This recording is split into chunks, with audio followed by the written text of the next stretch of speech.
Shalom saudara-saudara. Karena hikmat Tuhan kita ada di sini, karena berkat anugerah Tuhan kita ada di sini. Sebelum kita ibadah, kita akan mulai doa terlebih dahulu. Terima kasih Tuhan, terima kasih buat anugerah-Mu yang begitu besar buat kami Tuhan. Terima kasih buat kesehatan, kelimpahan yang Kau berikan pada kami Bapa. Jika pada hari ini kami datang untuk memuji dan memuliakan nama-Mu kembali Bapa. Terima kasih Engkau telah hadir Bapa. Engkau telah hadir di bumi ini Bapa untuk menyelamatkan jiwa-jiwa kami Bapa. Semua karena kasih-Mu yang begitu besar dalam kehidupan kami.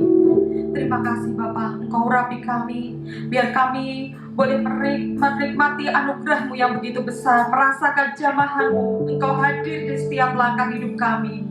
Terima kasih Yesus, dalam nama Tuhan Yesus kami berada dalam bersyukur. Haleluya, amin. Dia Yesus telah mati bagiku. Kita angkat pujian. Dia Yesus telah mati bagiku. Dia Tuhan selamatkan jiwaku.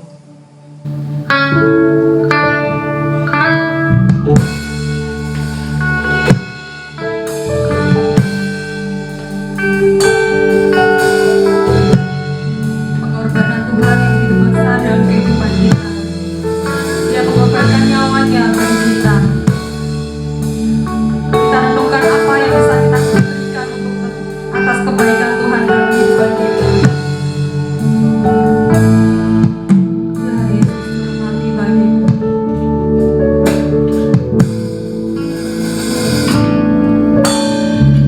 Ya Yesus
sampai selama-lamanya. Pada hari ini Tuhan, hari Jumat Agung, hari kematian-Mu, di mana gereja dari seluruh bangsa, dari segala suku dan bahasa, di kota, di desa, di gunung, di tepi pantai, dimanapun Tuhan yang besar dan kecil, merayakan bahwa Engkau mati bagi kami, Engkau menebus kami, dan Engkau mengampuni segala dosa dan pelanggaran kami. Itulah sebabnya Tuhan, hanya bagi-Mu segala pujian dan kehormatan. Hanyalah bagi-Mu Tuhan kemuliaan itu sampai selama-lamanya. Hari ini Tuhan, tentukan hati kami, pikiran kami untuk menerima sabda kebenaran bahwa Engkau Tuhan rela disalib, rela minum cawan anggur perjanjian itu, rela Tuhan minum cawan muka Allah demi kami yang hidup. Berkati dan urapi hamba-Mu dalam menyampaikan firman ini, dan berkati kami semua yang hadir tanpa terkecuali, agar kami dijamah, diperbaharui, diangkat hati kami, dikuatkan iman kami untuk terus melayani dan mengiring Engkau. Di dalam nama Tuhan Yesus Kristus, sedang jemaat siap menerima kebenaran firman Allah, berkata amin. Shalom Bapak Ibu yang kasih dalam Tuhan, selamat datang dalam ibadah online Gereja Rehoboth Jemaat Filia, Jumat Agung 10 April 2020. Khotbah saya pada pagi hari ini akan mengambil tema antara murka Allah dan anggur asam. Nah, pokoknya adalah 2 Korintus pasal 5 ayat yang ke-21. 2 Korintus pasal 5 ayat yang ke-21. Dia yang tidak mengenal dosa telah dibuatnya menjadi dosa karena kita, supaya dalam Dia kita dibenarkan oleh Allah. Iya, Dia yang tidak pernah mengenal dosa dibuatnya menjadi dosa karena kita, supaya dalam Dia kita dibenarkan oleh Allah. Siapakah Dia? Kita semua tahu Dia adalah Yesus Kristus. Mengapa Dia dibuat menjadi dosa? Itu satu pertanyaan yang mungkin banyak orang lain tidak pernah mengerti. Kepercayaan lain tidak mengerti mengapa Yesus dibuat menjadi berdosa. Lalu kita ini dibenarkan karena Yesus dibuat menjadi berdosa. Perhatikan baik-baik, murka Allah itu ada sejak zaman perjanjian lama. Yang pertama, ketika Nuh diselamatkan dari air bah, murka Allah, bumi dihukum oleh air bah atau delets, karena selama hujan selama 40 hari 40 malam, karena mereka hidup dalam dosa dan tidak mempercayai apa yang Nuh katakan dari Tuhan. Yang kedua, murka Allah terjadi pada zaman Sodom dan Gomorrah. Dan kali ini murka Allah berlangsung bukan oleh air bah, tetapi oleh api yang menghanguskan kota Sodom dan Gomorrah, di mana kota Sodom dan Gomorrah sudah terlalu berdosa di mata Tuhan. Di situ mereka melakukan perzinahan, dan bukan hanya itu, mereka melakukan sesama jenis, laki-laki dengan laki-laki dan wanita dengan wanita. Bahkan mereka melakukannya dengan hewan. Dan itulah dosa homoseks, lesbian dan sebagainya sudah ada sejak zaman Sodom dan Gomorrah. Maka Allah memberikan murka oleh api membakar hangus Sodom dan Gomorrah. Yang berikutnya ada cerita tentang Korah, Abiram, dan Datan yang menentang Musa. Lalu murka Allah kepada orang ini dan pengikutnya adalah mereka ditelan bumi hidup. Jadi murka Allah ini berlangsung terus-menerus. Dan manusia tidak dapat melakukan hukum agama. Manusia tidak dapat dibenarkan karena manusia semua sudah berbuat dosa. Lalu pada hari Jumat Agung itu, Yesus harus melakukan seperti yang dikatakan tadi. Ia yang tidak pernah mengenal dosa dibuat menjadi dosa karena kita. Kita baca dulu ayatnya. Yohanes 18 ayat yang ke-11. Yohanes 18 ayat yang ke-11. Kata Yesus kepada Petrus, "Sarungkan pedangmu itu. Bukankah aku harus minum cawan yang diberikan Bapa kepadaku?" Ya, Yesus harus minum cawan yang diberikan Bapa kepada dia. Apakah cawan ini? Ini adalah cawan murka Allah. Perhatikan baik-baik, kalau murka yang tadi diturunkan kepada manusia yang berdosa, tapi kali ini terbalik, dosa manusia itu diturunkan kepada Yesus Kristus. Muka Allah yang seharusnya diberikan kepada manusia, kepada kita yang berdosa, diberikan kepada Yesus Kristus. Mengapa Yesus harus minum cawan muka Allah ini? Perhatikan baik-baik. Yang pertama, karena hukuman dosa manusia ditumpahkan kepada dia. Roma 5 ayatnya yang ke-9. Roma 5 ayat yang ke-9. Lebih-lebih, karena kita sekarang telah dibenarkan oleh darahnya, kita pasti akan diselamatkan dari murka Allah. Iya. Jadi kematian Tuhan menyebabkan kita ini dibebaskan, diselamatkan oleh darah Tuhan dan dibebaskan dari murka Allah. Karena hukuman manusia ditumpahkan kepada Yesus. Banyak orang tidak percaya tentang hal ini, tetapi sebagai orang percaya kita yakin Yesus datang bukan hanya memberikan nyawanya semata, tapi dia datang untuk membebaskan hukuman manusia. Dan dosa itu ditumpahkan kepada tubuhnya. Yang kedua, mengapa Yesus harus minum cawan murka Allah? Karena Yesus ingin menghapus segala dosa dan pelanggaran kita. Perhatikan baik-baik. Yesus ingin menghapus segala dosa dan pelanggaran yang kita lakukan. Kolose pasal 2 ayat 13.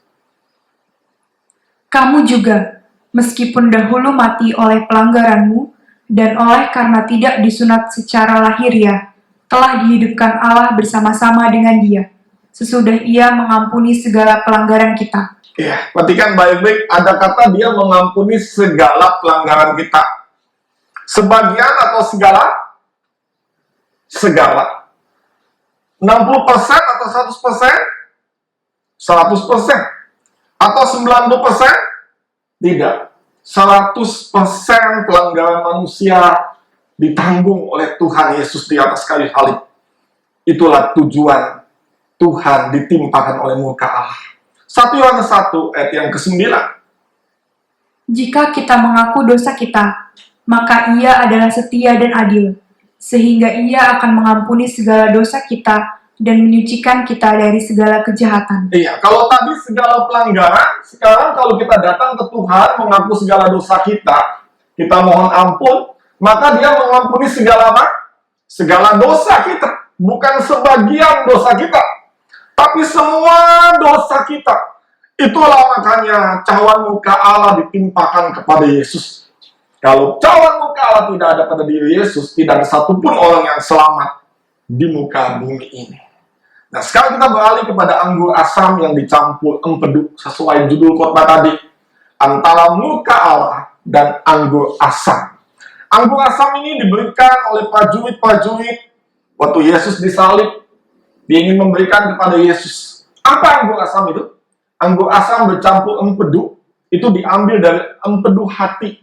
Dan dalam kitab Kisah Rasul dikatakan empedu hati ini adalah lambang daripada kepahitan roh. Ya, kelukaan roh.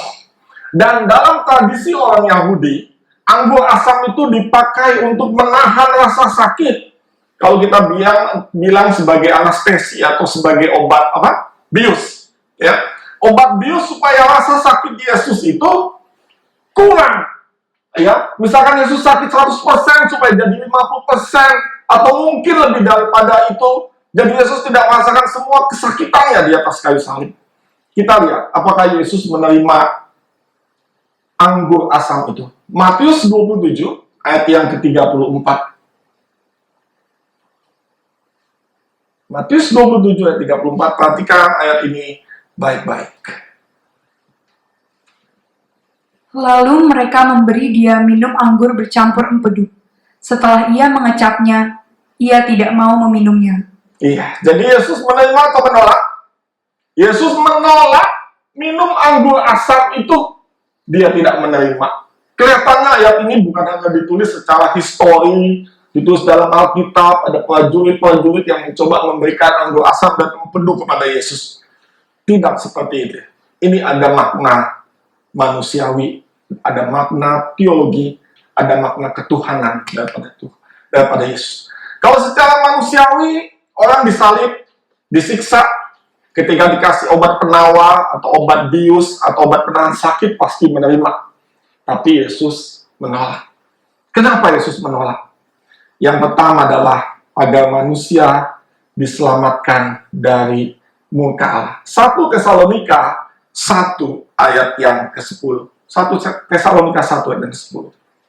Dan untuk menantikan kedatangan anaknya dari sorga, yang telah dibangkitkannya dari antara orang mati, yaitu Yesus, yang menyelamatkan kita dari murka yang akan datang. Iya. Jadi Yesus menolak cawan asam ini supaya dia minum cawan muka Allah sepenuhnya, supaya kita dibebaskan dari muka Allah, baik yang sekarang ataupun yang akan datang. Itu tujuan Yesus menolak minum anggur asam itu.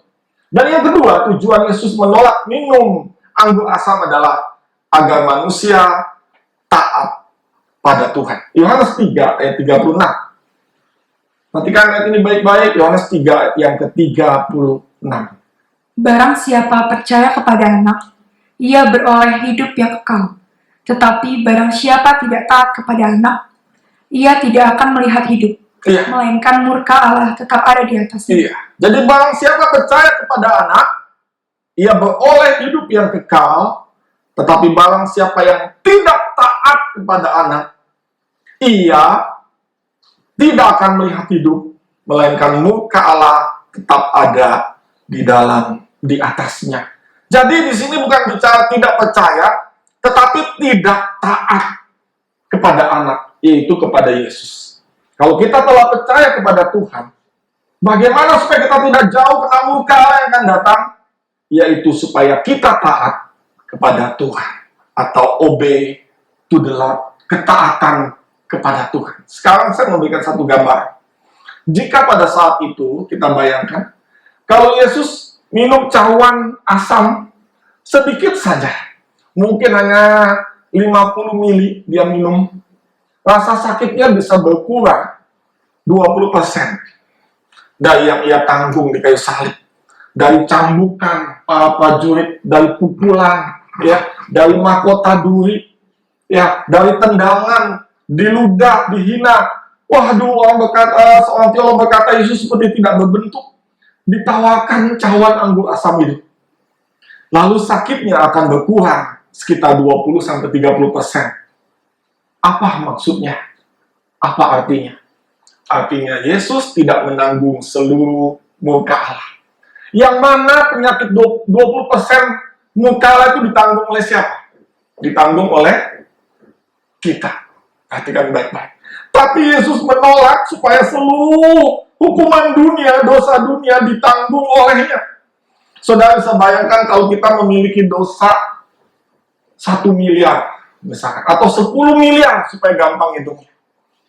Lalu yang 9 miliar ini diampuni, yang 1 miliar tidak.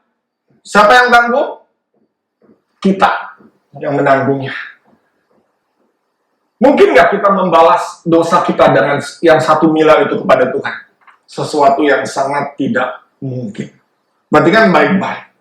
Untuk menuju neraka, nggak perlu dosa yang banyak. 1 dosa saja manusia masuk ke dalam neraka.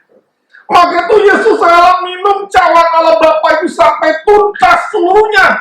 Walaupun ada tawaran prajurit Romawi untuk minum penawar atau obat bius ini atau penahan sakit ini, tapi Tuhan tidak lakukan karena dia tahu dia harus menanggung murka Allah semua atas isi dosa dunia.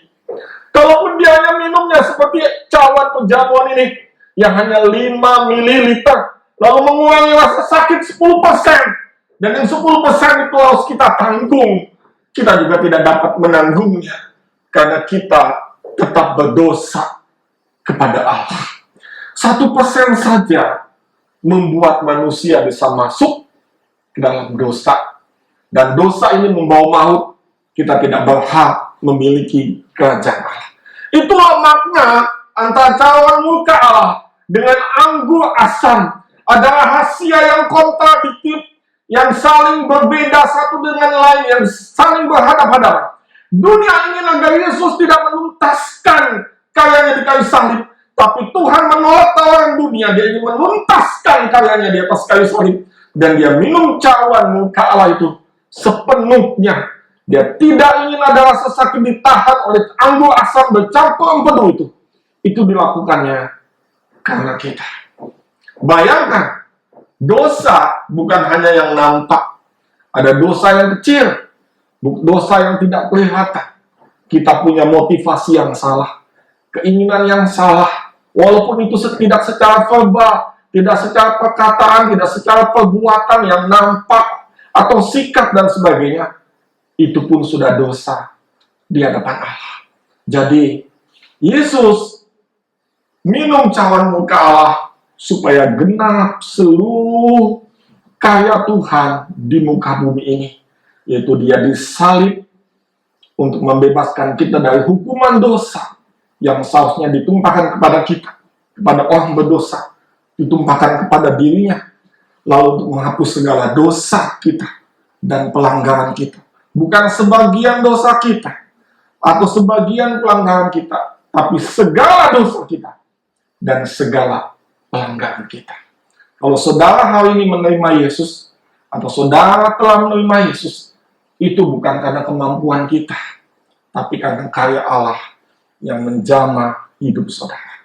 Sebab itu, jangan pernah tinggalkan Tuhan, karena muka Allah yang harus kita dapatkan ini, yang harus kita terima, ditumpahkan kepada Dia. Jangan meninggalkan Tuhan hanya karena seorang pria yang tampan atau kaya, hanya karena seorang gadis yang cantik, atau karena kedudukan, atau karena jabatan, atau karena uang, atau karena hal yang lain, hanya karirmu dan sebagainya. Tetapi hargailah cawan muka Allah yang menebus kita sepenuh hati Kristus untuk membebaskan kita dari hukuman yang kekal di surga nanti. Saudara diberkati oleh firman Allah pada pagi hari ini. Sebab itu tetaplah setia, tetaplah taat kepada Tuhan. Karena cawan muka Allah telah Yesus lakukan dengan sempurna. Jemaat yang makin berdiri, kita nyanyikan satu pujian yang indah di hadapan Tuhan. Ku buka hati, ku jamah hati, berserah di hadirat. Katakan kau ambil alih seluruh hidupku di altarmu. Jangan nyanyikan pujian ini, Allah yang hidup.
Sebab apa yang telah kuputuskan kepadamu telah kuterima dari Tuhan, Itu bahwa Tuhan Yesus pada malam waktu yang diserahkan mengambil roti, dan sesudah itu ia mengucap syukur atasnya, ia memecah-mecahkannya dan berkata, inilah tubuhku yang diserahkan bagi kamu, perbuatlah ini menjadi peringatan akan aku.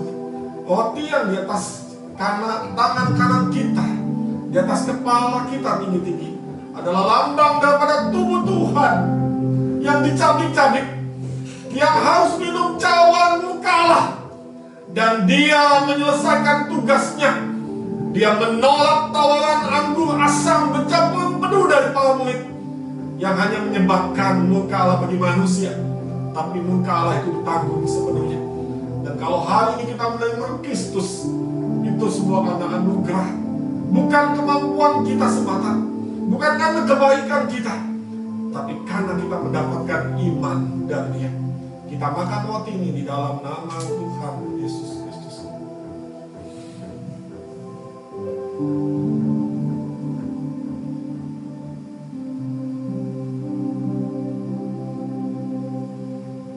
Angkat anggur di atas kepala kita tinggi-tinggi. Demikian juga ia mengambil cawan sesudah makan, lalu berkata, cawan ini adalah perjanjian baru yang dimeteraikan oleh darahku. Perbuatlah ini setiap kali kamu meminumnya menjadi peringatan akan aku. Sebab setiap kali kamu makan roti ini dan minum cawan ini, kamu memberitakan kematian Tuhan sampai Ia datang. Dia tolak anggur asam bercampur penuh penahan rasa sakit, tapi dia lanjutkan dengan cawan murka Allah. Darahnya menetes, darah yang lambang daripada pendamaian itu memenuhi hidup kita hari ini. Sebab itu jangan pernah tinggalkan Tuhan. Oh Tuhan, kami bersyukur hari ini kami menguji satu sakramen kudus untuk mengingat cinta kasih Allah yang mati bagi hidup kami. Kita minum dengan iman dalam nama Tuhan Yesus Kristus.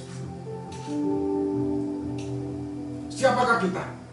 Kita adalah manusia yang sebenarnya muka Allah, mendapatkan muka Allah, tapi itu ditimpakan kepada Yesus karena Ia yang tidak mengenal dosa dibuatnya menjadi berdosa, supaya oleh karena namanya kita diselamatkan. Hanya saya berdoa bagi saudara yang lemah, mungkin lemah secara fisik, Tuhan jamah, Tuhan sembuhkan, baik yang ada di tempat ini ataupun melalui layar media online dimanapun saudara berada, di dalam nama Yesus. Mereka yang sedang kekurangan, ya Tuhan Kau cukupi. Yang sedang dalam masalah, Tuhan berikan jalan keluar. Yang sedang dalam pergumulan untuk menentukan arah hidupnya, Tuhan kembalikan dia. Tarik dia Tuhan kepada Roh-Mu, kepada Kristus kembali. Jangan mereka kehilangan keselamatan karena menjualnya dengan barang yang fana di muka bumi. Kau berkati firman ini ya Tuhan. Kami percaya Kau telah menebus kami, mengampuni kami secara sempurna untuk segala dosa dan pelanggaran kami. Kita tetap dalam sikap doa, dan kita akan pulang dengan doa berkat.